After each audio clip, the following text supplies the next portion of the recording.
Welcome to 360 Tamil. இன்னைக்கு இந்த வீடியோல நம்ம எந்த படத்தோட எக்ஸ்பிளனேஷன் பத்தி பார்க்க போறோம்னா, தெலுங்குல வெளியான டிடெக்டிவ் சத்யபாமா அப்படின்ற படத்தை பத்தி தான் பார்க்க போறோம். இது ஒரு பக்காவான கிரைம் த்ரில்லர் படம்னு சொல்லலாம். நீங்க எதிர்பார்க்காத சில ட்விஸ்ட் அண்ட் டர்ன்ஸ்லாம் இந்த படத்துல வரும். கண்டிப்பா இந்த படம் உங்க எல்லாருக்குமே பிடிக்கும் நம்புறேன். இந்த படத்தோட எக்ஸ்பிளனேஷனுக்குள்ள போறதுக்கு முன்னாடி இந்த வீடியோக்கு ஒரு லைக் போடுங்க. நீங்க போடுற லைக் மூலியமா இந்த வீடியோ இன்னும் நிறைய பேர்கிட்ட கொண்டு போய் சேர்க்கப்படும். இப்ப டைம் வேஸ்ட் பண்ணாம நம்ம நேரடியா எக்ஸ்பிளனேஷனுக்குள்ள போயிடலாம். படத்தோட ஸ்டார்டிங் சீனே ஒரு ஹஸ்பண்ட் அண்ட் ஒய்ஃபை நமக்கு காட்டுறாங்க. இவங்க ரெண்டு பேருமே பாக்ஸிங் பிராக்டிஸ்லாம் எடுத்துட்டு இருக்காங்க.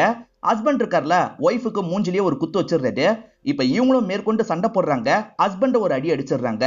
அவர் வீக்கான மாதிரி உக்காந்துடுறாரு. இவங்க தான் ஈரினா இருப்பாங்க. இவங்க பேரு சத்யபாமா அப்படின்றது. என்ன ரொம்ப அடிபட்டுச்சா, கையை கொடுங்க அப்படின்ற மாதிரி கையை கொடுத்து ஹஸ்பண்டை தூக்கி எல்லாம் விட்டுட்டு இருக்காங்க. இப்பதான் ஹஸ்பண்டை பாக்குறதுக்காக ஒரு பெரியவர் வந்திருக்காரு. ஹஸ்பண்ட் இருக்காரு பாத்தீங்களா, இந்த ஏரியாவோட இன்ஸ்பெக்டரா இருப்பாரு. தொடர்ச்சியா நிறைய கிரைம்லாம் நடக்குது. அந்த மாதிரி தான் இந்த பெரியவரோட மாப்பிள்ளை இறந்து போயிருப்பாரு. அதே சமயம் பொண்ணு காணாம போயிருக்காங்க. என் பொண்ணை நீங்க தான் கண்டுபிடிச்சு தரணும் அப்படின்ற மாதிரிலாம் இவர் கேட்டுட்டு இருக்காரு. அதை நான் பாத்துக்கிறேன்னு சொன்னல, எதுக்காக வீட்டுக்கெல்லாம் வந்துட்டு இருக்கீங்க, எனக்கு கொஞ்ச நாள் டைம் கொடுங்க அப்படின்ற மாதிரிலாம் இவர் பேசுறாரு. அந்த பெரியவர் அனுப்பி வைக்கிறாரு. அப்பதான் இந்த இடத்துக்கு ஒருத்தன் வரான். இவன் யாருன்னு பாத்தீங்கன்னா சத்யபாமா கிட்ட அசிஸ்டண்டா வேலை பாக்குறவனா இருப்பான். சத்யபாமா இருக்காங்கல்ல, டிடெக்டிவ் ஏஜென்சி மாதிரி ரன் பண்ணிட்டு இருக்காங்க. ஹஸ்பண்ட் பெரியவர்கிட்ட பேசினதெல்லாம் இவங்க கவனிச்சிருப்பாங்க. என்ன விஷயம் அப்படின்ற மாதிரி ஹஸ்பண்ட் கிட்ட கேக்குறாங்க. கேஸை பத்தி ஹஸ்பண்ட் சொல்லிட்டாரு. நான் இந்த ஏரியால சார்ஜ் எடுத்ததுல இருந்து தொடர்ச்சியா இந்த இடத்துல நிறைய தப்பு நடந்துகிட்டே இருக்கு. யார் இதெல்லாம் பண்றாங்கன்னு சுத்தமா கண்டுபிடிக்கவே முடியல அப்படின்ற மாதிரிலாம் சொல்லிட்டு இருக்காரு. இதை கேட்கிற இவங்க இருக்காங்கல்ல, நான் வேணா ஹெல்ப் பண்ணவா அப்படின்ற மாதிரி கேக்குறாங்க. ஹஸ்பண்ட் சடனா சிரிச்சிடுறாரு. எது, நீ ஹெல்ப் பண்ண போறியா? இது வரைக்கும் நீங்க ரெண்டு பேர் சேர்ந்து ஏதாவது ஒரு சின்ன கேஸையாவது சால்வ் பண்ணிருக்கீங்களா? அதை முதல்ல சால்வ் பண்ணுங்க, அப்புறம் எனக்கு ஹெல்ப் பண்ணலாம் அப்படின்ற மாதிரி சொல்றாரு. ஹஸ்பண்ட் இந்த மாதிரி சொன்னதுனால இவங்களும் கொஞ்சம் அப்செட் ஆயிடுறாங்க. இப்ப ஹஸ்பண்டும் மத்த வேலை பார்க்கறதுக்காக கிளம்பி போறாரு. ஈரன் அசிஸ்டன்ட் கிட்ட என்ன சொல்றாங்கன்னா, இது வரைக்கும் நம்ம பெருசா கேஸை சால்வ் பண்ணது இல்ல, ஆனா இந்த கேஸை நம்ம எப்படியாவது சால்வ் பண்ணோம் அப்படின்ற மாதிரி சொல்றாங்க. பாத்துக்கலாம் அப்படின்ற மாதிரி அந்த அசிஸ்டன்ட் சொல்றாரு. இப்ப ஹஸ்பண்ட் கிளம்பி போனதுக்கு அப்புறம் ஹஸ்பண்டோட இடத்துக்கு வந்து அவரோட ஃபைல் எல்லாம் எடுத்துக்கிறாங்க. அந்த ஃபைல்ல என்ன கேஸ் எல்லாம் அவர் ஹேண்டில் பண்றாரோ அதை பத்தி தெரிஞ்சுக்கலாம்னு நினைக்கிறாங்க. இப்ப கல்யாணம் முடிஞ்சு ஒரு வீட்டுக்கு ரெண்டு பேர் வரதை நமக்கு காட்டுறாங்க. இவரோட பேரு ராஜு, இவங்களோட பேரு ஷீலா அப்படின்றது. வந்த ராஜு இருக்காரு பாத்தீங்களா, கொஞ்சம் கோவமா சோஃபால பொருளை தூக்கி போடுறாரு. இவங்க ரெண்டு பேருக்குமே கல்யாணத்துல விருப்பம் இல்ல போல. அவரு போட்ட மாதிரியே இவங்களும் கோவமா போடுறாங்க. இப்ப ராஜு நேரா ஃப்ரிட்ஜ் இருக்கிற இடத்துக்கு வராரு. உள்ள பீர் இருக்கு, அதை எடுத்து குடிக்கிறாரு. பின்னாடியே வந்த ஷீலா இருக்காங்க பாத்தீங்களா, அங்க இருக்க தண்ணி எடுத்து வேகமா குடிக்கிறாங்க. இந்த மாதிரி தான் ரெண்டு பேருமே மாத்தி மாத்தி சண்டெல்லாம் போட்டுட்டு இருக்காங்க. இப்ப செகண்ட் கப்பல நமக்கு காட்டுறாங்க. இவரோட பேரு பிரகாஷ், இவரோட ஒய்ஃப் பேரு கீர்த்தி அப்படின்றது. இன்னைக்குதான் இவங்களுக்கு ஃபர்ஸ்ட் நைட்டா இருக்கும். வீட்ல எல்லாம் அரேஞ்ச் பண்ணி தான் இவங்க ரெண்டு பேருக்கும் கல்யாணம் பண்ணி வச்சிருக்காங்க போல. இவங்க ரெண்டு பேருமே சந்தோஷமா ஃபர்ஸ்ட் நைட்டா கொண்டாடுறாங்க. அப்படியே கட் பண்ணி மூணாவது கப்பல நமக்கு காட்டுறாங்க. இவரோட பேரு அரவிந்த் அப்படின்றது, இவங்களோட பேரு சாரதா அப்படின்றது. இவங்க ரெண்டு பேருக்குமே லவ்வுக்கு வீட்டுல எதிர்ப்பு இருந்திருக்கும். அதை மீறி தான் இவங்க ரெண்டு பேருமே கல்யாணம் பண்ணிருக்காங்க. இதுக்கப்புறம் சந்தோஷமா இருக்கணும்னு நினைக்கிறாங்க. இந்த மூணு கதையை இவங்க ஃபைல் மூலியமா தான் படிச்சு தெரிஞ்சிட்டு இருக்காங்க. இப்பதான் ஹஸ்பண்ட் கிட்ட இருந்து கால் வருது. ஈரன் இருக்காங்கல்ல, கால் அட்டன் பண்ணி பேச ஆரம்பிக்கிறாங்க. ஹஸ்பண்டும் ஒரு ஃபைலை வீட்லயே விட்டுட்டேன்னு நினைக்கிறேன், அது இருக்கான்னு மட்டும் பாரு அப்படின்ற மாதிரி சொல்லிட்டாரு. எனக்கு தான் எதுவுமே பார்க்க தெரியாதுல்ல, நான் பண்ண மாட்டேன்னு சொல்லிட்டாங்க. என்ன காலையில கிண்டல் பண்ணதால கோவமா இருக்கியா, சாரின்ற மாதிரி சொல்லிட்டாரு. ப்ளீஸ் எனக்காக பார்த்து சொல்லுன்னு கேட்கிறாரு. சரி போறன்ற மாதிரி இவங்களும் ஹஸ்பண்ட் சொன்ன இடத்துல பாக்குறதுக்காக வராங்க. நீங்க சொன்ன மாதிரியே ஃபைல் இருக்கு அப்படின்ற மாதிரி சொல்லிட்டாங்க. அப்ப அங்கதான் இருக்கான், நான் பாத்துக்கிறேன் அப்படின்ற மாதிரி இவரும் சொல்லிட்டாரு. இவங்களும் கிளம்பலாம்னு நினைக்கிறாங்க. அப்பதான் அங்க ஒரு கவர் இருக்கிறத பாக்குறாங்க. லெட்டர்லாம் போடுவாங்கல்ல, அந்த மாதிரி என்வலப் கவரா தான் இருக்கு. இது என்ன கவர்ன்ற மாதிரி உங்களோட இடத்துக்கு எடுத்துட்டு வந்துடுறாங்க. உள்ள லெட்டர் இருக்கான்ற மாதிரி செக் பண்ணி பாக்குறாங்க. அப்பதான் உள்ள லெட்டரே இல்லைன்றது உங்களுக்கு தெரிய வருது. சரி உள்ள ஏதாவது இருக்கா பாப்போன்ற மாதிரி பாக்குறாங்க. உள்ள ஏதோ ஒரு வார்த்தை எழுதி இருக்கிறது மட்டும் இவங்களுக்கு தெரியுது. என்ன வார்த்தைன்ற மாதிரி இவங்களும் போட்டோ எடுத்து பாக்குறாங்க. லூனின்ற மாதிரி தான் ஒரு வார்த்தை எழுதியிருக்கு. லூனினா என்ன அப்படின்ற மாதிரிலாம் இவங்க ரெண்டு பேருமே டிஸ்கஸ் பண்றாங்க. சரி முதல்ல இந்த கேஸை பத்தி நம்ம தெரிஞ்சுப்போம் அப்படின்ற மாதிரி மேற்கொண்டு கேஸை பத்தி படிக்கிறாங்க. ஒரு பொண்ணு ரோட்ல நின்று யார்கிட்டயோ போன்ல பேசிட்டு இருக்காங்க. யார்கிட்ட பேசிட்டு இருக்காங்கன்னு தெரியல. அங்க ஒரு நபர் குப்பையெல்லாம் பறக்கிட்டு இருக்காரு. அப்படி பறக்கிட்டு இருக்க நபர் இருக்காரு பாத்தீங்களா, இந்த பொண்ணு கொஞ்சம் தப்பா பார்த்துட்டு இருக்காரு. எதர்ச்சியா திரும்பி பார்த்தா அந்த பொண்ணை கவனிச்சிடுறாங்க. வேகமா இந்த இடத்தை விட்டு கிளம்பி போயிடுறாங்க. அப்பதான் ஒரு மர்ம நபர் இந்த இடத்துக்கு வராரு. ஈரின் ஒரு லெட்டரை பார்த்தாங்கல்ல, அந்த மாதிரி ஒரு லெட்டரை இந்த நபர்கிட்ட தந்துட்டு போறாரு. இவன் என்ன பண்றான்னு பாத்தீங்கன்னா, நேரா அந்த பொண்ணோட வீட்டுக்கே வந்துடுறான். குப்பியெல்லாம் எடுத்து வச்சிருந்தா தாங்க, நான் எடுத்துட்டு போறேன் அப்படின்ற மாதிரி சொல்றான். இருக்கான்னு நான் பார்க்கணும், இருங்க பாக்குறேன்ற மாதிரி வீட்டுக்குள்ள போய் பாக்குறாங்க. இவன் இருக்கான் பாத்தீங்களா, சைலண்டா வீட்டுக்குள்ள வந்து கதவை சாத்திடுறான். அந்த பொண்ணு எடுக்கலாம்னு நினைக்கும் போது இவன் தப்பானதுக்கு ஆரம்பிக்கிறான். அந்த பொண்ணை காப்பாத்துங்க காப்பாத்துங்கன்னு கத்துறாங்க. அப்படியே கட் பண்ணி கொஞ்ச நேரம் கழிச்சு அந்த பொண்ணோட அப்பா வீட்டுக்குள்ள வரதை நமக்கு காட்டுறாங்க. அவர் வந்து பார்க்கும்போது பொண்ணு இறந்து போயிருக்காங்க. இதை பாக்குற இவரும் பயங்கரமா ஷாக் ஆயிடுறாரு. இப்ப ஷீலாவை நமக்கு காட்டுறாங்க. ஷீலா ஒரு நபரை லவ் பண்ணிருப்பாங்க. அதெல்லாம் ஏத்துக்காம தான் வீட்டுல இவங்கள ராஜுக்கு கல்யாணம் பண்ணி வச்சிருப்பாங்க. அதை நினைச்சுதான் இவங்க கொஞ்சம் அப்செட்டா இருக்காங்கன்ற மாதிரி நமக்கு காட்டுறாங்க. அதே மாதிரி ராஜுவும் பயங்கரமா சரக்கச்சிட்டு இருக்காரு. விருப்பமே இல்லாம எனக்கு கல்யாணம் பண்ணி வச்சிட்டாங்க, எனக்கு அவ்வளவுதான் பிடிக்கும்ன்ற மாதிரி ஒரு பொண்ணை பத்தி எல்லாம் சொல்லிட்டு இருக்காரு. அந்த விஷயத்தெல்லாம் ஷீலா கவனிச்சிடுறாங்க. அப்ப இவருக்கும் இந்த பிரச்சனை இருக்கு போலன்ற மாதிரி யோசிக்கிறாங்க. இத பத்திலாம் இவங்களோட பாய் ஃப்ரெண்ட் கிட்ட இவங்க போன்ல சொல்லிட்டு இருக்காங்க. ரெண்டாவது கப்பலோட வாழ்க்கை எப்படி போகுது அப்படின்றத நமக்கு காட்டுறாங்க. பிரகாஷை பொறுத்த வரைக்கும் ஒரு ஐடி கம்பெனில வேலை பார்க்கறாரு. கரெக்டா இவரோட வேலையை பார்த்துட்டு இருக்காரு. இவங்க ரெண்டு பேருமே சந்தோஷமா தான் இருக்காங்கன்ற மாதிரி நமக்கு காட்டுறாங்க. இப்ப மூணாவது கப்பலை நமக்கு காட்டுறாங்க. லவ் பண்ணி தானே கல்யாணம் பண்ணிக்கிட்டாங்க, அதனால பயங்கரமா ரொமான்ஸ் எல்லாம் பண்ணிட்டு இருக்காங்க. அப்ப தெரியாதனமா இவங்க கையை வெட்டிக்குது. அதுக்கு இவர் பயங்கரமா ஃபீல் பண்றாரு. எதுக்கு இவ்வளவு ஃபீல் பண்ற, ஒண்ணும் இல்ல, சின்ன காயம் தான் அப்படின்ற மாதிரி சொல்லிட்டாங்க. உனக்கு சின்ன காயம் ஏற்பட்டா கூட என்னால தாங்கிக்க முடியாது அப்படின்ற மாதிரிலாம் அரவிந்த் சொல்லிட்டு இருக்காரு. அப்படியே கட் பண்ணி வேற ஒரு நபரை காட்டுறாங்க. அவர் பாட்டுக்கு ரோட்ல உட்காந்து தம் அடிச்சிட்டு இருக்காரு. போற வர லேடிஸ் எல்லாம் பார்த்துட்டு இருக்காரு. இந்த விஷயத்தெல்லாம் அந்த மர்ம நபர் கவனிக்கிறான். அவன் பக்கத்துல வந்து இவர்கிட்டயும் ஒரு லெட்டரை தரான். அந்த லெட்டருக்குள்ள என்ன இருக்கு அப்படின்ற மாதிரிலாம் இவர் பார்த்துட்டு இருக்காரு. ஏதோ மெசேஜ் இருக்கு போல, அது மூலியமா தான் இவன் ஒரு முடிவு எடுக்கிறான். கொஞ்ச நேரத்துக்கு முன்னாடி ஒரு லேடியை பார்த்தான்ல, அந்த லேடியோட வீட்டுக்கு வந்துடுறான். உங்க ஹஸ்பண்ட் எங்க பார்க்கணும் அப்படின்ற மாதிரி கேட்கிறான். என் ஹஸ்பண்ட் வெளியே போயிருக்காரு, அப்புறமா வாங்கன்ற மாதிரி சொல்லிட்டாங்க. இவன் இருக்கான் பாத்தீங்களா, சுத்தி முத்தி பாக்குறான். கொஞ்சம் தண்ணி மட்டும் கிடைக்குமான்னு கேட்கிறான். இருங்க எடுத்துட்டு வரேன் அப்படின்ற மாதிரி அவங்க வீட்டுக்குள்ள போறாங்க. இவனும் பின்னாடியே வீட்டுக்குள்ள போய் கதவை சாத்திடுறான். ஈவினிங் டைம் தான் அந்த லேடியோட ஹஸ்பண்ட் வீட்டுக்கு வராரு. ஒய்ஃபை கூப்பிட்டு பாக்குறாரு. அவங்க வரவே மாட்டாங்க. என்னன்னு போய் பார்த்தா அவங்க பெட்ரூம்ல இறந்து போயிருக்காங்க. இதை பாக்குற இவருமே பயங்கரமா ஷாக் ஆயிடுறாரு. பிரகாஷும் கீர்த்தியும் சந்தோஷமா இருக்காங்கன்ற மாதிரி நான் சொன்னேன் பாத்தீங்களா. பிரகாஷோட தங்கச்சி கால் பண்ணி காசு வேணும் அப்படின்ற மாதிரி கேக்குறாங்க. இவர் உடனே அனுப்பி விடுறேன் அப்படின்ற மாதிரிலாம் அனுப்பி விடுறாரு. இதெல்லாம் பாக்குற ஒய்ஃப்க்கு பிடிக்க மாட்டேங்குது. ஏன்னா அடிக்கடி இந்த மாதிரி காசு அனுப்பிட்டு இருக்காரு. ஏன் அடிக்கடி இந்த மாதிரி அனுப்புறீங்க, நமக்கு சேவிங்ஸ் முக்கியம் அப்படின்ற மாதிரிலாம் சொல்லிட்டாங்க. என் தங்கச்சி கேட்டா நான் அனுப்பதான் செய்வேன், உனக்கு என்ன அப்படின்ற மாதிரிலாம் இவர் கோவப்படுறாரு. பதிலுக்கு கீர்த்தியா இந்த இடத்துல கோவப்படுறாங்க. இப்ப பாத்ரூம்ல போய் கதவை சாத்திக்கிறாங்க. இவர் தட்டி தட்டி பாக்குறாரு. அவங்க திறக்கவே மாட்டாங்க. இவர் காலையிலயும் நைட்டு நடந்ததை பத்தியே யோசிச்சுட்டு இருக்காரு. ஆனா ஒய்ஃப் இருக்காங்கல்ல, இவர்கிட்ட நார்மலா பேசிட்டு இருக்காங்க. சாப்பாடுலாம் ரெடி பண்ணிட்டேன், இந்தாங்க எடுத்துட்டு போங்க அப்படின்ற மாதிரிலாம் இவர்கிட்ட தராங்க. இப்ப மூணாவது கப்பல நமக்கு காட்டுறாங்க. அரவிந்த் வேலையெல்லாம் முடிச்சுட்டு வீட்டுக்கு வந்துடுறாரு. வந்தவரை இவங்க கிட்ட பேச ட்ரை பண்றாரு. ஆனா இவங்க பேசவே மாட்டாங்க. ஏன் பேச மாட்டேன் அப்படின்ற மாதிரி கேட்கறாரு. நான் எத்தனை வாட்டி கால் பண்ணேன், ஏன் எடுக்கல, அதனாலதான் கோவமா இருக்குன்ற மாதிரி சொல்லிட்டாங்க. நான் வேலை பார்க்க தேவையில்லையா, உன் கால் எடுத்து பேசுறது தான் என்னோட வேலையா அப்படின்ற மாதிரி இவரும் கோவப்படுறாரு. ரெண்டு பேருக்குள்ளயும் ஆர்குமெண்ட்லாம் வருது. ஆனா அரவிந்தே இப்ப சாரி கேட்டு இவங்களை சமாதானப்படுத்துறாரு. இவங்களுமே ஒரு ஸ்டேஜ்ல சமாதானம் ஆயிடுறாங்க. அப்படியே கட் பண்ணி நமக்கு ஷீலாவை காட்டுறாங்க. ஷீலா இருக்காங்கல்ல, அவங்களோட பாய் ஃப்ரெண்டு கூட போன்ல பேசிட்டு இருக்காங்க. இந்த மாதிரி இவங்க பேசிட்டு இருக்கிறத ராஜு கவனிச்சிடுறாரு. இப்ப கோவமா ரூம் கிட்ட வந்துடுறாரு. யார்கிட்ட பேசிட்டு இருக்க அப்படின்ற மாதிரிலாம் கேட்கறாரு. இவங்களும் சட்டுன்னு என்ன சொல்றதுன்னு தெரியாம முழிச்சிட்டு இருக்காங்க. ஆனா இவரு சட்டுன்னு இந்த இடத்துல சிரிக்க ஆரம்பிச்சிடுறாரு. என்ன பயந்துட்ட போல, நீ பேசுறதுலாம் எனக்கு தெரியும், உனக்கும் இந்த கல்யாணத்துல விருப்பம் இல்ல, எனக்கும் இந்த கல்யாணத்துல விருப்பம் இல்ல, வீட்டுல வற்புறுத்தி தான் இந்த கல்யாணத்தை பண்ணி வச்சிட்டாங்க, அதுக்காக நம்ம சேர்ந்து வாழணும்ன்ற அவசியம் எல்லாம் கிடையாது, நம்ம ரெண்டு பேருமே மியூச்சுவலா பிரிஞ்சுக்கலாம், விருப்பப்பட்டவங்க கூட போலான்னு சொல்லிட்டாரு. இவங்களுமே சரின்னு ஏத்துக்கிறாங்க. இப்போ ஒரு நபரை காட்டுறாங்க. பிளம்பிங் வேலை பார்க்கறதுக்காக ஒரு வீட்டுக்கு வந்துட்டு இருக்காரு. அப்படி வந்துட்டு இருக்கும் போது மர்ம நபர் இருக்கான் பாத்தீங்களா, இவர்கிட்ட வந்து ஒரு லெட்டரை தரான். அதாவது ஈரன் பார்த்த லெட்டர் தான் தரான். அதுக்குள்ள என்ன இருக்குன்னு தெரியல. பாக்குற இவரோட ரியாக்ஷன் டோட்டலா மாறிடுது. இவர் அந்த வீட்டுக்கு வந்து பிளம்பிங் ஒர்க் எல்லாம் பார்த்துட்டு இருக்காரு. அந்த வீட்டுல இருக்க லேடியே ஒரு மாதிரி பார்த்துட்டு இருக்காரு. இப்ப சட்டனா அந்த லேடிக்கு பக்கத்துல வந்து அவங்கள பயங்கரமா அட்டாக் எல்லாம் பண்ண ஆரம்பிக்கிறாரு. இதே அபார்ட்மெண்ட்ல இருக்க ஒரு பையனும் குளிக்கிறதுக்காக பாத்ரூம் வரான். பார்த்தா தண்ணிக்கு பதிலா ரத்தம் வந்துட்டு இருக்கு. இத பாக்குற இந்த பையனும் பயத்துல கத்த ஆரம்பிக்கிறான். அப்படியே கட் பண்ணி நம்ம இன்ஸ்பெக்டரை காட்டுறாங்க. இன்ஸ்பெக்டருக்கு மேல் இடத்துல இருந்து பிரஷர் அதிகமாகிக்கிட்டே இருக்கு. அதாவது இந்த ஏரியாவை பொறுத்த வரைக்கும் ஒரு வெப்சைட் ரன் ஆயிட்டு இருக்கு, அது மூலியமா தான் இந்த கிரைம்லாம் நடக்குது, அதை எப்படியாவது கண்ட்ரோல் பண்ணு அப்படின்ற மாதிரி சீனியரும் இவரை திட்டுறாரு. ராஜுவும் ஷீலாவும் தேவையில்லாம கோவப்பட்டுக்கிட்டே இருந்தாங்கல்ல, இப்ப இவங்க ரெண்டு பேருமே ஒத்துமையா ஃப்ரெண்ட்ஸா மாறிடுறாங்க. லாயர் கிட்ட டைவர்ஸை பத்தி பேசி பாக்குறாங்க. 6 மாசமாவது நீங்க சேர்ந்து இருந்தாதான் டைவர்ஸை வாங்க முடியும் அப்படின்ற மாதிரி அவர் சொல்றாரு. சரி 6 மாசம் தானே, நம்ம ரெண்டு பேர் சேர்ந்து இருப்போன்ற மாதிரி முடிவு பண்றாங்க. இப்படியே நாட்கள்லாம் ஓடிட்டு இருக்கு. அப்படியே கட் பண்ணி சாரதா அரவிந்த நமக்கு காட்டுறாங்க. சாரதாவும் இவருக்கு டீ எடுத்துட்டு வந்து தராங்க. அப்ப விளையாட்டா நீ சரியான திருடன் அப்படின்ற மாதிரி சொல்றாங்க.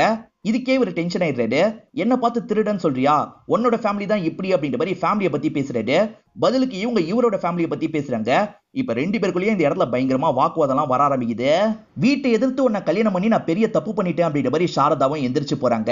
அப்படியே கட் பண்ணி நமக்கு பிரகாஷை காட்டுறாங்க. டயர்டா வீட்டுக்கு வந்து உட்கார்றாரு. இவர் கொஞ்சம் சோகமா இருக்கிறத ஒய்ஃபும் நோட் பண்றாங்க. என்னாச்சு, கொஞ்ச நாளாவே சோகமா இருக்கீங்க அப்படின்ற மாதிரி கேக்குறாங்க. இவரும் ஒய்ஃப் கிட்ட விஷயத்த சொல்லிடலாம்னு நினைக்கிறாரு. இவர் ஐடி வேலை மட்டும் பார்க்க மாட்டாரு, ஷேர் மார்க்கெட்ல காசெல்லாம் போட்டுட்டு இருப்பாரு. அப்படி போட்ட மொத்த காசும் போயிருச்சு அப்படின்ற மாதிரி தான் இவங்க கிட்ட சோகமா சொல்லிட்டாரு. உங்ககிட்ட நிறைய நகை இருக்குல்ல, அதை மட்டும் தந்துன்னு வச்சுக்கோயேன், நான் இழந்த காசை திரும்பி எடுத்துருவேன்னு சொல்லிட்டாரு. அதெல்லாம் வேணாம், நம்ம சேவிங்ஸ் மொத்தமா போயிடும், என்னால தர முடியாது அப்படின்ற மாதிரி சொல்லிட்டாங்க. அதுக்கு இவர் கோவப்படுறாரு. உடனே தெரிஞ்ச நபருக்கு கால் பண்ணிட்டாரு. எவ்வளவு வட்டியா இருந்தாலும் பரவாயில்ல, எனக்கு காசு வேணும் அப்படின்ற மாதிரிலாம் கோவமா பேசிட்டு எந்திரிச்சு போறாரு. இதை நினைச்சு கீர்த்தியும் ஃபீல் பண்ணிட்டு இருக்காங்க. ஈரனும் அசிஸ்டன்ட்டும் இன்னும் கேஸை பத்தி எல்லாம் ஸ்டடி பண்ணிட்டு இருக்காங்க. அப்பதான் ஹஸ்பண்டும் டயர்டா வீட்டுக்கு வராரு. இவர் அப்செட்டா இருக்கிறதுனால இவங்களும் காஃபி எல்லாம் போட்டு ஹஸ்பண்டுக்கு எடுத்துட்டு வந்து தராங்க. என்னாச்சு அப்படின்ற மாதிரி கேக்குறாங்க. நான் தான் சொன்னேன்ல, இந்த இடத்துக்கு நான் வந்ததுல இருந்து ஏகப்பட்ட கிரைம் நடந்துகிட்டே இருக்கு, எதையுமே கண்ட்ரோல் பண்ண முடியல, சீனியர் எப்ப பாரு என்ன திட்டிட்டு இருக்காருன்னு சொல்லிட்டாரு. இப்ப கூட சீனியர் கிட்ட இருந்து இவருக்கு கால் வந்துருது. நான் கிளம்புறேன்ற மாதிரி கிளம்பிடுறாரு. ஹஸ்பண்டுக்காகவாது இந்த கேஸை சீக்கிரமா கிராக் பண்ணும் அப்படின்ற மாதிரி இவங்களும் யோசிக்கிறாங்க. மேற்கொண்டு அந்த கேஸ் ஃபைல்ல என்ன இருக்கு அப்படின்ற மாதிரி இவங்க சேர்ந்து படிக்கிறாங்க. டைவர்ஸ்க்கு 6 மாசம் ஆகும்ன்ற மாதிரி சொன்னாரு பாத்தீங்களா, ஆனா ப்ராசஸ் சீக்கிரமா முடிச்சிட்டேன், நீங்க கையெழுத்து போட்டா வேலை முடிஞ்சிடும் அப்படின்ற மாதிரி சொல்லிட்டாரு. இதை கேட்கிற இவங்க 2 பேருமே பயங்கரமா சந்தோஷப்படுறாங்க. ஷீலா இன்னைக்கு என்னோட பார்ட்டி அப்படின்ற மாதிரி சொல்றாங்க. பார்ட்டி மாதிரி பிளான் பண்ணி இவங்க 2 பேருமே பயங்கரமா சரக்கெல்லாம் அடிக்கிறாங்க. அதுல தெரியாம இவங்க 2 பேருமே ஒன்னா இருக்கிற மாதிரி ஆயிருது. சாரதா பேரண்ட்ஸ் கூட பேசாம தான் இருப்பாங்க, ஆனா அக்கா கிட்ட பேசுவாங்க. இப்ப அக்காக்கு கால் பண்ணி பேசிட்டு இருக்காங்க. அப்படி பேசிட்டு இருக்கும் போது அக்காவும் லைஃப் எல்லாம் எப்படி போகுது அப்படின்ற மாதிரி கேக்குறாங்க. நிறைய சண்டைலாம் வருது பாத்தீங்களா, அதை பத்தி எல்லாம் இவங்களும் சொல்லிட்டு இருக்காங்க. கல்யாண வாழ்க்கை அப்படிதான் இருக்கும், போக போக செட் ஆயிடும், அப்படியும் செட் ஆகலன்னா அக்கா வீட்டுக்கு கிளம்பி வந்துரு அப்படின்ற மாதிரிலாம் அவங்க சொல்றாங்க. இவங்க இந்த மாதிரி பேசிட்டு இருக்கிறத ஹஸ்பண்ட் கவனிக்கிறாரு. எதுவுமே பேசாம பெட்ல போய் படுத்துடுறாரு. இவங்களும் ஹஸ்பண்ட் கிட்ட சமாதானம் ஆயிடலாம் அப்படின்ற மாதிரி அவர்கிட்ட அக்கறையா பேசிட்டு இருக்காங்க. ஆனா அவர் இருக்கார்ல, என்ன நிம்மதியா தூங்க விட மாட்டியா, எதுக்கு இப்ப வந்தன்ற மாதிரி கோவமா கேக்குறாரு. இவங்க பதிலுக்கு கோவப்படுறாங்க. பிரகாஷ் கிட்ட நகை தர மாட்டேன்னு சொல்லிட்டாங்கல்ல, இப்ப மனசு மாறிடுது, எதுக்கு நீங்க அவ்வளவு வட்டிக்கு காசெல்லாம் வாங்குறீங்க, இந்தாங்க நகையை வச்சுக்கோங்க அப்படின்ற மாதிரி தராங்க. அப்ப முடியாதுன்னு சொல்லிட்டல, இப்ப மட்டும் எதுக்காக தர, ஒன்னும் தேவையில்லை அப்படின்ற மாதிரி திட்டுறாரு. இவங்களும் பதிலுக்கு கோவப்பட்டு திட்டுறாங்க. இவங்க 2 பேருக்குள்ளயும் ஆர்குமெண்ட் வரத நமக்கு காட்டுறாங்க. ஆர்குமெண்ட் போக போக சண்டையெல்லாம் மாறுது. அப்படியே நமக்கு ஷீலாவையும் ராஜுவையும் காட்டுறாங்க. எந்திரிச்ச ஷீலாக்கு இப்பதான் என்ன நடந்திருக்கு அப்படின்றது புரியுது. ராஜு தான் திட்டமிட்டு இப்படி பண்ணிட்டாரு அப்படின்ற மாதிரி ராஜுவை போட்டு பயங்கரமா திட்டுறாங்க. நான் எதுக்காக வேணும்ட்டே பண்ண போறேன், தெரியாம நடந்த விஷயம் புரிஞ்சுக்கோ அப்படின்ற மாதிரி சொல்லிட்டாரு. இவங்க 2 பேருக்குள்ளயும் ஆர்குமெண்ட்லாம் நடந்துட்டு இருக்கு. இப்ப 3 கப்பலும் மாத்தி மாத்தி சண்டை போறத நமக்கு காட்டுறாங்க. காலையில டைம் ஹஸ்பண்ட்ஸ் எல்லாம் வேலைக்கு கிளம்பிடுறாங்க. 3 ஒய்ஃபுங்க மட்டும்தான் இருக்காங்க.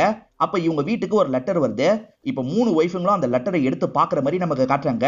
லெட்டர்ல என்ன இருக்கு அப்படின்றது தெரியல, ஆனா அந்த லெட்டரை பார்த்தோன்னே இவங்க 3 பேருமே கொஞ்சம் ரிலாக்ஸா ஃபீல் பண்றாங்க. அடுத்த சில நாட்கள்ல 3 பேரோட ஹஸ்பண்டும் கொடூரமான முறையில கொல்லப்படுறாங்க. இப்ப விசாரணைலாம் நடக்க ஆரம்பிக்குது. 3 பேரோட ஒய்ஃப் மேலதான் டவுட் வந்து விசாரணைலாம் பண்ணிட்டு இருக்காங்க. அப்படி விசாரணை நடந்துட்டு இருக்கும் போதே ஒய்ஃபுங்களும் காணாம போயிடுறாங்க. ஒய்ஃபுங்களுக்கு என்ன ஆச்சு அப்படின்றது இப்போ வரைக்கும் தெரியாம தான் இருக்கு. இது வரைக்கும் இவங்க கதையை மட்டும் தானே கேட்டாங்க, போட்டோலாம் காட்டு அப்படின்ற மாதிரி அசிஸ்டன்ட் கிட்ட கேக்குறாங்க. அசிஸ்டன்ட் எல்லாரோட போட்டோவையும் காமிச்சிட்டு இருக்காரு. இவங்க எல்லார பத்தியும் நம்ம விசாரிக்கணும் அப்படின்ற மாதிரி இவங்க சொல்றாங்க. சரின்ற மாதிரி அசிஸ்டன்ட்டும் இந்த இடத்துல ஏத்துக்கிறாரு. ஒரு பொண்ணோட பைக் வழியிலேயே ரிப்பேர் ஆயிருது, ஆட்டோ பிடிச்சு போலான்ற மாதிரி இந்த பொண்ணு நினைக்கிறாங்க. செகண்டா ஒரு நபரை காமிச்சாங்கல்ல, இவன் தான் ஆட்டோ டிரைவரா இருக்கான். இந்த பொண்ணு ஏறி கிளம்புறாங்க. பார்த்தா பின்னாடியே 2 பேர் வேகமா ஆட்டோக்குள்ள ஏறிடுறாங்க. இவனுங்க 2 பேருமே ஏற்கனவே கொலை பண்ண மாதிரிலாம் நமக்கு காமிச்சிருப்பாங்க. கத்தது அப்படின்ற மாதிரி வாய மூடி தான் கொண்டு போயிட்டு இருக்காங்க. அப்ப தெரியாதனமா இந்த ஆட்டோ டிரைவர் ஒருத்தர் மேல இடிச்சிடுறாரு. அவரும் கோவப்பட்டு திட்டுறாரு. அப்பதான் உள்ள பொண்ணு இருக்கிறத கவனிக்கிறாரு. அவனுங்க பாட்டுக்கு ஆட்டோ எடுத்துட்டு கிளம்பிடுறாங்க. இவரும் போலீஸ் கிட்ட இதை சொல்லணும் அப்படின்ற மாதிரி போலீஸ்க்கு கால் பண்ணி சொல்லிடுறாரு. இந்த தகவல் இன்ஸ்பெக்டருக்கு வந்து சேருது. இன்ஸ்பெக்டரும் லொகேஷனை சொல்லுங்க, நான் போய் பாக்குறேன் அப்படின்ற மாதிரி வேகமா டிராவல் பண்றாரு. இவரை டிராவல் பண்ணி அந்த லொகேஷன் கிட்ட வந்துடுறாரு. அந்த லொகேஷன்ல என்ன நடக்குதுன்னு நமக்கு காட்டுறாங்க. அந்த பொண்ணை லாக் பண்ணி இவனுங்க 3 பேருமே தப்பா நடந்துட்டு இருக்காங்க. இவரு வந்து பார்க்கும்போது யாருமே இல்ல போல, என்ன யாருமே காணோன்ற மாதிரி யோசிக்கிறாரு. இப்ப பைக் எடுத்துட்டு இங்க இருந்து கிளம்பிடுறாரு. சம்பந்தப்பட்ட 6 பேரோட பேரண்ட்ஸை பார்த்து பேசலான்ற மாதிரி இவங்களும் வந்து விசாரிக்கிறாங்க. ஒவ்வொரு பேரண்ட்ஸும் ஒவ்வொரு நிலைமையில இருக்காங்க. ஒருத்தர்லாம் மனநலம் பாதிக்கப்பட்டவராகவே மாறிடுவாரு.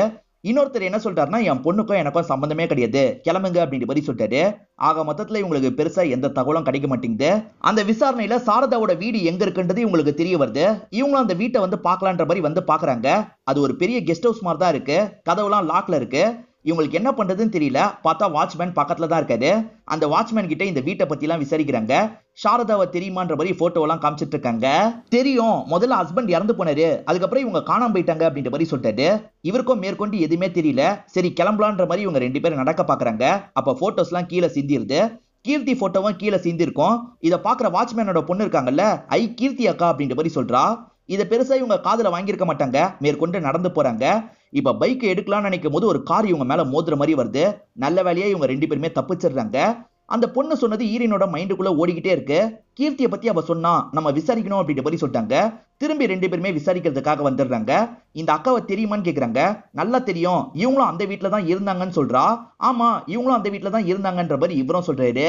காணாம ரெண்டு பேருமே அடுத்தடுத்து இந்த வீட்டுல தான் இருந்திருக்காங்கன்னு இவங்களுக்கு தெரிய வருது. இவங்களும் இந்த வீட்டுல தான் இருந்தாங்களான்னு ஷீலாவோட போட்டோவை காமிச்சு விசாரிக்கிறாங்க. ஆமா, இவங்களும் இங்கதான் இருந்தாங்க, இவங்களோட அத்தை வீடு தான் இதுன்ற மாதிரி சொல்லிட்டு இதை கேட்கிற இவங்களும் அத்தை வீடு எங்க இருக்குன்ற மாதிரி அட்ரஸ் எல்லாம் கேட்டு வாங்கிக்கிறாங்க. இப்ப அத்தைய பார்க்கணும் அப்படின்ற மாதிரி வீட்டுக்கு வந்து கதவை தட்டிட்டு இருக்காங்க. அத்தையும் யாரு என்ன அப்படின்ற மாதிரிலாம் கேட்டுட்டு இருக்காங்க. இவங்க வந்த விஷயத்த பத்தி சொல்றாங்க. அத்தையும் ஷீலாவை பத்தி சொல்ல ஆரம்பிக்கிறாங்க. அவ எனக்கும் பொண்ணு மாதிரி தான், வீட்டுல வற்புறுத்தி கல்யாணம் பண்ணி வச்சிட்டாங்க, அதனாலதான் இந்த மாதிரிலாம் ஆயிடுச்சு அப்படின்ற மாதிரி ஃபீலிங்கா பேசிட்டு இருக்காங்க. இப்ப கூட அவ எங்க இருக்கான்னு தெரியல, இவ்வளவு நாள் வீட சும்மா தான் போட்டிருந்தேன், இப்பதான் ஒருத்தங்களுக்கு வாடகைக்கு விட போறேன் அப்படின்ற மாதிரி சொல்லிட்டாங்க. அடுத்தடுத்து அந்த வீட்டுல இருக்கவங்க எல்லாம் கொல்லப்படுறாங்கல்ல, அதனால அந்த வீட்டுல இதுக்கு முன்னாடி யாரெல்லாம் இருந்தாங்க அப்படின்ற மாதிரி ஈரனும் டீட்டெயில் எல்லாம் கேட்டு வச்சுக்கிறாங்க. இப்ப கிளம்பலாம் அப்படின்ற மாதிரி நடந்துட்டு இருக்காங்க. அப்ப ஷூல ஏதோ இருக்கு போல, அதை குனிஞ்சு தொடச்சிட்டு இருக்காங்க. அப்ப மேல இருந்து ஒரு பூந்தொட்டி சடனா இவங்க மேல விழுற மாதிரி வருது. ஜஸ்ட் மிஸ்ல தப்பிச்சிடுறாங்க. ஒரு மர்ம நபர் அங்க இருந்து ஓடுறாரு. யாரு என்னன்னு இவங்க பார்த்து பிடிக்கலாம்னு நினைக்கிறாங்க. அதுக்குள்ள அவர் இருக்காரு பாத்தீங்களா, இங்க இருந்து தப்பிச்சு போயிடுறாரு.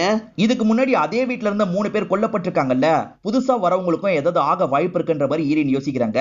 அசிஸ்டன்ட் கிட்ட சொல்லி அந்த வீடை சுத்தி சிசிடிவி கேமராவை ஃபிட் பண்ண வைக்க சொல்லியிருப்பாங்க. அவரை ஃபிட் பண்ணி வச்சிடுறாரு. நீ அங்கிருந்து ரிப்போர்ட் பண்ணுன்னு சொல்றாங்க. அவருமே சரின்ற மாதிரி ஏத்துக்கிறாரு. இப்போ புதுசா கல்யாணம் ஒரு கப்புள் வந்திருக்கிறத நமக்கு காட்டுறாங்க. இங்க வந்து பாரு அப்படின்ற மாதிரி ஹஸ்பண்ட் சொல்லிட்டாரு. ஒய்ஃபை பாக்குறதுக்காக வராங்க. சட்டுன்னு இவங்க மேல தண்ணி அடிச்சிடுறாரு. என்ன பண்ணிட்டு இருக்கீங்க, நிறுத்துங்க அப்படின்ற மாதிரிலாம் ஒய்ஃப் சொல்லிட்டு இருக்காங்க. இவங்க ரெண்டு பேருக்கு இப்பதானே கல்யாணம் இருக்கு, இவங்க ரெண்டு பேருமே சந்தோஷமாலாம் இருந்துட்டு இருக்காங்க. அதெல்லாம் இந்த அசிஸ்டன்ட்டும் கண்காணிச்சிட்டு இருக்காரு. அப்படியே நாட்கள் கொஞ்சம் கொஞ்சமா ஓட ஆரம்பிக்குது. அசிஸ்டன்ட் அங்கே இருக்கிறதுனால கடுப்பா இருக்கு அப்படின்ற மாதிரிலாம் சொல்லிட்டு இருக்காரு. அங்க ஏதாவது தப்பு நடக்க வாய்ப்பு இருக்கு, நீ அங்கே இருந்து கண்காணி, நான் சொல்ற வரைக்கும் நீ வரக்கூடாது அப்படின்ற மாதிரி சொல்றாங்க. சரின்ற மாதிரி இவர் ஏத்துக்கிறாரு. அவங்க என்னெல்லாம் பண்றாங்க அப்படின்றத பாத்துட்டு இருக்காரு. இதெல்லாம் இவங்களும் இங்க இருந்து சிசிடிவி வழியா கவனிச்சிட்டு இருக்காங்கல்ல. அப்ப ஹஸ்பண்ட் வராரு. இவ என்ன பாக்குறான்ற மாதிரி எட்டி எட்டி பாக்குறாரு. ஹஸ்பண்ட் பாக்குறாருன்னு தெரிஞ்சோன்னே இவங்க சட்டுன்னு லேப்டாப்பை க்ளோஸ் பண்ணிடுறாங்க. என்ன பாக்குற அப்படின்ற மாதிரி கேட்கிறாரு. அதெல்லாம் ஒண்ணு இல்லைன்ற மாதிரி ஒய்ஃபை இந்த இடத்துல சமாளிச்சிடுறாங்க. எதுவுமே நடக்க மாட்டேங்குதுன்னு அசிஸ்டன்ட் இருக்காரு பாத்தீங்களா, இந்த இடத்துல கேம் எல்லாம் விளையாடிட்டு இருக்காரு. அப்பதான் அவங்க ரெண்டு பேர் சண்டை போடுற மாதிரி சவுண்டு கேக்குது. இவரும் ஓட்ட வழியா பார்க்க ஆரம்பிக்கிறாரு.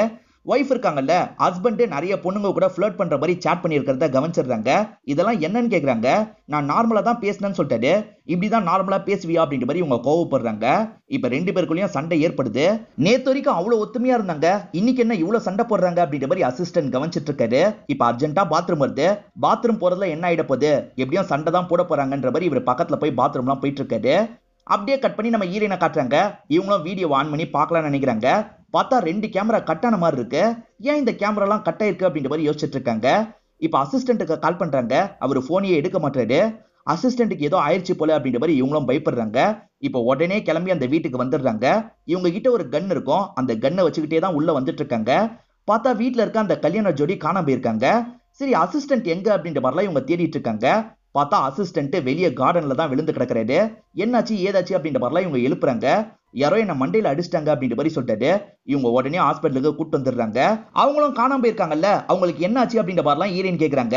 கடைசியா ரெண்டு பேருமே சண்டை போட்டாங்க, இதை தான் நான் பார்த்தேன், பாத்ரூம் போயிட்டு வரலாம் நினைக்கிறதுக்குள்ள யாரோ மண்டையில அடிச்சிட்டாங்கன்னு சொல்லிட்டாரு.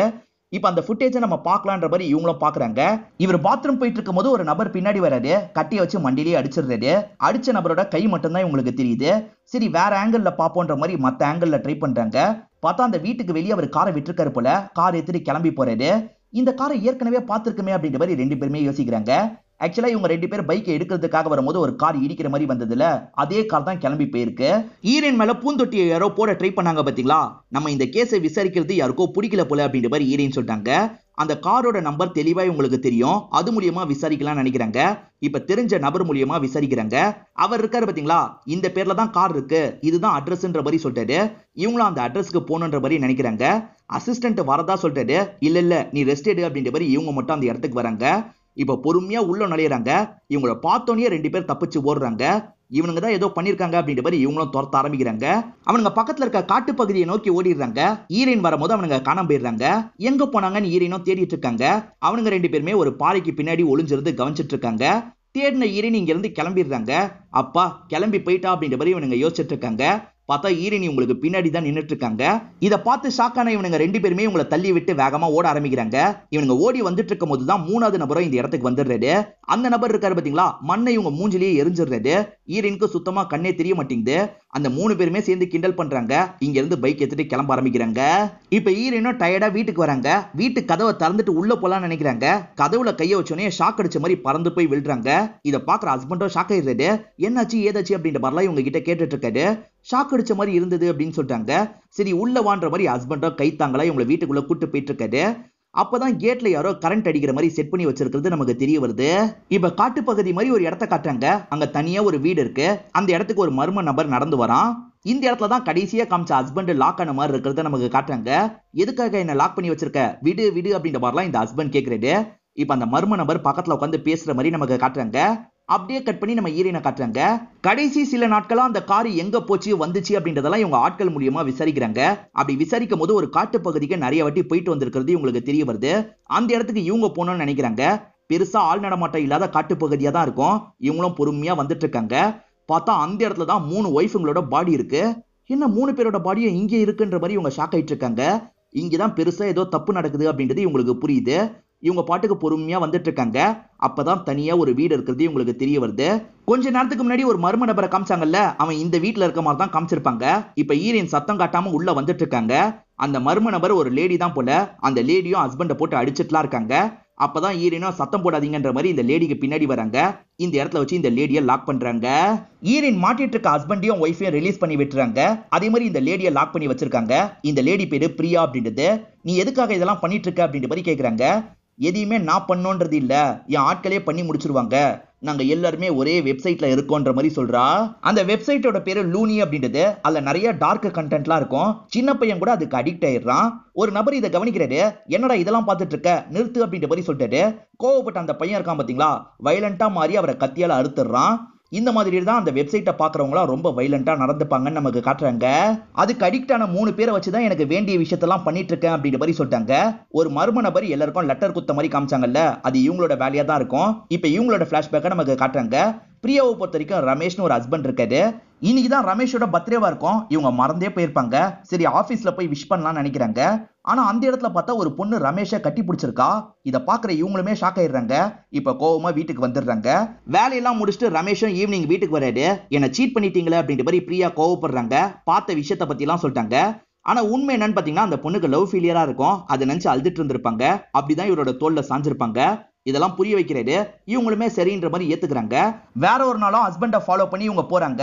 அதே பொண்ணு இருக்கா பாத்தீங்களா, ஹஸ்பண்ட கட்டிலாம் புடிச்சிட்டு இருக்கா. இத பாக்குற இவங்களுக்கு பயங்கர டென்ஷன் ஆயிருது. அந்த பொண்ணை பத்தி ஹஸ்பண்ட் எதுவுமே வீட்டுக்கு வந்து சொல்ல மாட்டாரு. சாப்பாடுலாம் ரெடி, சாப்பிட வாங்கன்ற மாதிரி இவங்க சொல்றாங்க. இவரும் சாப்பிட்டுட்டு இருக்காரு. அப்போ ஒய்ஃப் இருக்காங்கல்ல, இன்னைக்கு அவ கட்டி பிடிச்சதை நான் பார்த்தேன்ற மாதிரி சொல்லிட்டாங்க. என்ன நடந்தது அப்படின்றத எக்ஸ்பிளைன் பண்றதுக்காக இவர் வராரு. நீ எதுவும் எக்ஸ்பிளைன் பண்ண தேவையில்லை அப்படின்ற மாதிரி கழுத்துல கத்திய வச்சு அறுத்துடுறாங்க. அவர் அதே இடத்துல இறந்து போயிடுறாரு. இவங்க சைக்கோ மாதிரி இந்த இடத்துல பேசிட்டு இருக்காங்க. அப்பதான் ஹஸ்பண்டுக்கு போன் கால் வருது. அட்டென்ட் பண்ணா மோனிகா தான் பேசுறாங்க. அதாவது ஹஸ்பண்ட கட்டி பிடிச்ச பொண்ணு தான் பேசுறாங்க. அவர் போனை விட்டுட்டு போயிட்டாரு அப்படின்ற மாதிரி இவங்க சொல்லிட்டாங்க. மேடம் நான் உங்ககிட்ட தான் பேசணும், எங்களுக்குள்ள நடக்கிறத நீங்க தப்பா புரிஞ்சிருக்கீங்க, நான் வந்து எக்ஸ்பிளைன் பண்றேன் அப்படின்ற மாதிரி மோனிகா சொல்றாங்க. கொஞ்ச நேரத்துல வீட்டுக்கு வந்துடுறாங்க. நீங்க வெயிட் பண்ணுங்க, நான் காஃபி போட்டு எடுத்துட்டு வரேன் அப்படின்ற மாதிரி பிரியா கிச்சனுக்கு போயிடுறாங்க. வீட்டுல ரத்தக்கரை இருக்கிறத இந்த மோனிகா பாக்குறா. அதை ஃபாலோ பண்ணி வரும்போது தான் இவர் இறந்து போயிருக்கிறது தெரியுது. இதை பார்த்து செம்மையா ஷாக் ஆயிடுறா. இங்க இருந்து கிளம்பலாம் நினைக்கிறதுக்குள்ள பிரியா இந்த இடத்துக்கு வந்துடுறாங்க. இவ்வளவு கொடூரமா இந்த இடத்துல சாவடிச்சிடுறாங்க. ரமேஷ் இவங்களும் அந்த கெஸ்ட் ஹவுஸ்ல தான் இருந்திருப்பாங்க. அந்த கெஸ்ட் ஹவுஸ்க்கு யாரெல்லாம் வந்து சண்டை போடுறாங்களோ அவங்கள காலி பண்றது தான் இவங்களோட வேலையா இருக்கும். அந்த மாதிரி தான் இவங்க 2 பேரையும் கடத்தி இந்த இடத்துக்கு தூக்கிட்டு வந்திருப்பாங்க. உன் ஹஸ்பண்ட் எந்த தப்பும் பண்ணல, உனக்கு மூளை குழம்புனால தான் இந்த கொலையெல்லாம் பண்ணிருக்க, உன்னை போலீஸ் கிட்ட ஒப்படைச்சாதான் எனக்கு நிம்மதின்ற மாதிரி ஈரின்னு சொல்லிட்டாங்க. எது போலீஸ் கிட்ட ஒப்படைக்க போறியான்ற மாதிரி பிரியா சிரிக்கிறாங்க. லூனி ஆட்கள் எல்லா இடத்துலயும் இருக்காங்க, போலீஸ் டிபார்ட்மெண்ட்லயும் இருக்காங்க, உன்னால என்ன எதுவுமே பண்ண முடியாது அப்படின்ற மாதிரி இவ தெனாவட்டா பேசிட்டு இருக்கா. அதையும் தான் பாப்போமேன்ற மாதிரி இவங்க லாக் பண்ணி கூட்டு போக பாக்குறாங்க. அதுக்குள்ள அந்த 3 பேர் இந்த இடத்துக்கு வந்துடுறாங்க. பின்னாடி வந்து ஈரின் அட்டாக் பண்ணிடுறாங்க. ஈரினும் காயப்பட்டு விழுந்துடுறாங்க. இப்ப அந்த கப்பல் இங்க இருந்து தப்பிச்சு ஓடலாம்னு நினைக்கிறாங்க. ஆனா இவனுங்க 3 பேர் இருக்காங்கல்ல, விடக்கூடாது அப்படின்ற மாதிரி ஒரு இடத்துல வச்சு லாக் பண்ணிடுறாங்க. இப்ப லாக் பண்ணவங்க அங்க இருக்க ஒய்ஃபு கிட்ட தப்பா நடந்துக்கலாம்னு நினைக்கிறாங்க. ஹஸ்பண்டோ காப்பாத்த ட்ரை பண்ணிட்டு இருக்காரு. இது நடந்துட்டு இருக்கும் போது ஈரின் கண்ணோட இந்த இடத்துக்கு வந்து ஷூட் பண்றாங்க. ஈரினுக்கு காயம் தானே பட்டது, திரும்பி வந்துடுறாங்க. இவங்க 4 பேரையும் இந்த இடத்துல காலி பண்ணிடுறாங்க. இப்ப போலீஸ் கிட்ட தகவலை கொடுத்துடுறாங்க. இப்ப அசிஸ்டன்ட் கிட்ட இவங்க கேஸை சால்வ் பண்ணதை பத்தி எல்லாம் சொல்லிட்டு இருக்காங்க. அது சரி மேடம், போலீஸ் டிபார்ட்மெண்ட்ல கூட ஆட்கள் இருக்கிறதா சொன்னால, அது யாருன்றதை கண்டுபிடிச்சிங்களான்னு கேக்குறாரு.